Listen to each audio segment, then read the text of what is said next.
أعوذ بالله من الشيطان الرجيم بسم الله الرحمن الرحيم الحمد لله الذي هدانا لهذا وما كنا لنهتدي لولا أن هدانا الله والصلاة والسلام على سيدنا محمد وعلى آله وصحبه أجمعين أما بعد السلام عليكم ورحمة الله وبركاته.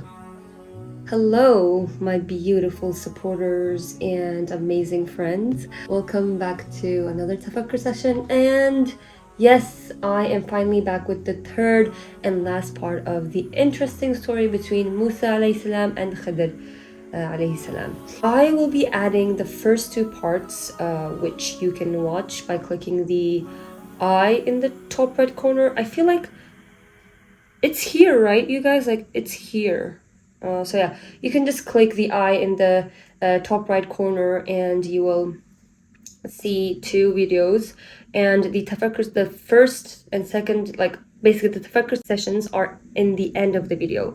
So if you want, you can watch the video till the end. But if you just want to hear the listen to the tafakkur session part, you can just drag till the part where the tafakkur session begins. But it's usually towards the end of the video. Okay, now let's get into the rest of the story. From here, I will only read the verses with its translation, and then we will ponder about the verses.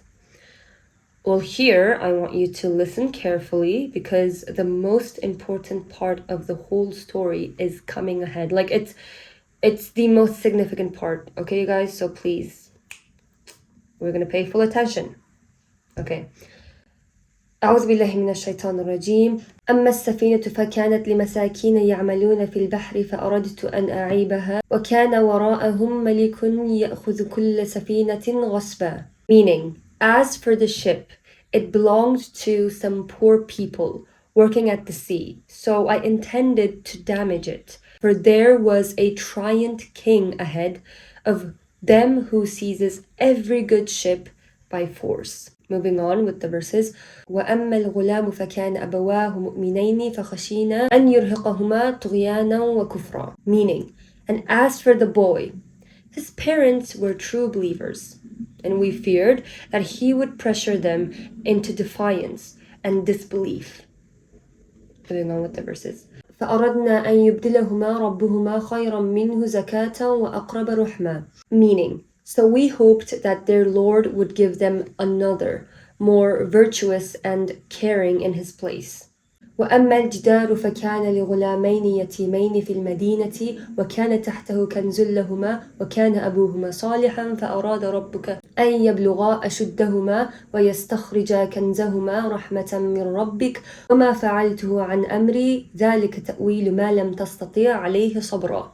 Meaning, and as for the wall, it belonged to two orphans in the city, and under the wall was a treasure that belonged to them, and their father had been a righteous man.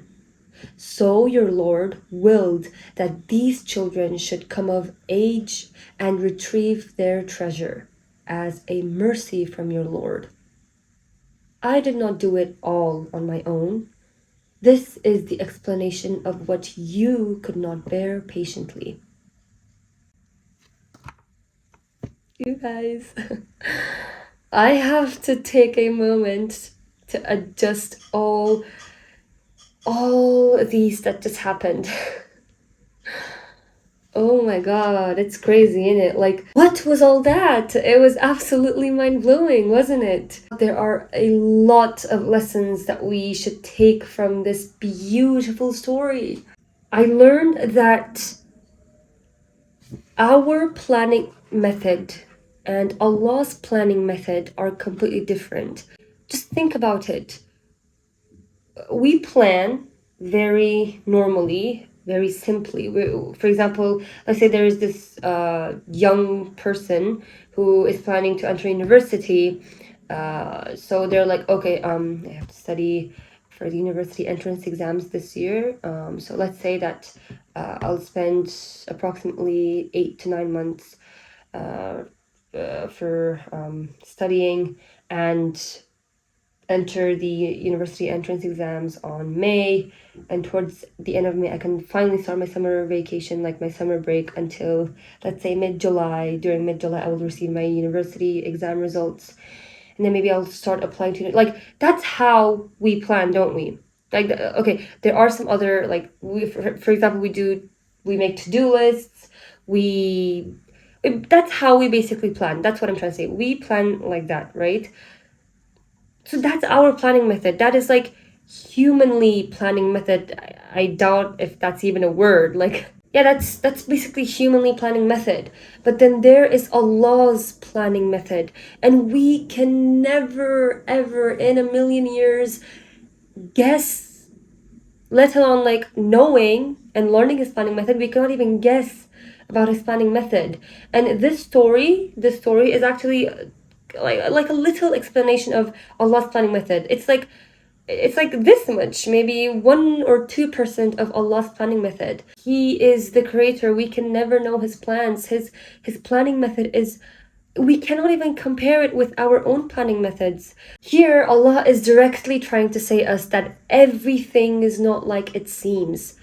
Be patient, my servant, for I only will goodness for you. Like, for example, imagine how the parents must have felt once they learned that their son died. By the way, I'm talking about the boy that Khadr salam killed. And they should have been devastated, right? But Allah knows the best. It was actually for all their goodness, for the parents and for the child, for both of them. I mean, if the child kept living, he would probably sin and end up in very bad places. But Allah subhanahu wa ta'ala took him early when he was clean, pure, and kind. And just like Khadr alayhi salam says, if the child kept living, then the parents would also become a sinner. So we can never know what good there is in a hardship. You guys, that's the tea basically about this whole story. All we have to do at that moment when we are facing the hardship is to stay patient and completely, and I mean completely, trust Allah subhanahu wa ta'ala and have faith in him. That's the main lesson we can take from the story. Everything has its time. Maybe something bad might be happening in your life right now, but you never know what good it will bring to you, what kind of good it will bring to you. So here's what I learned from this story. Number 1, Allah can raise the dead and bring back to life. Number 2, kindness will always win. Number 3, nothing, and certainly nothing, is as it seems. Number 4, Allah plans only and only for your good, for your goodness. Number 5, patience will lead you to success. There you go, you guys. We came to the end of this beautiful journey. We should not act like we never heard any of these. You know, we should not ignore the fact that the story was true. It actually happened in the past. We should take action and start being a good Muslim. Don't forget that praying 5 times a day, reading Quran, and just doing your daily dhikrs and tasbih, that doesn't mean that you are the best Muslim. Are you patient while facing a hardship? Do you have faith in Allah? Are you kind? Are you humble? You know what I mean? These are also important in order to become a true Muslim. Take care, stay safe, may Allah bless you. And may Allah always, always guide us to the right path and help us stay in the right path till our last breath. Bye. Ma salam.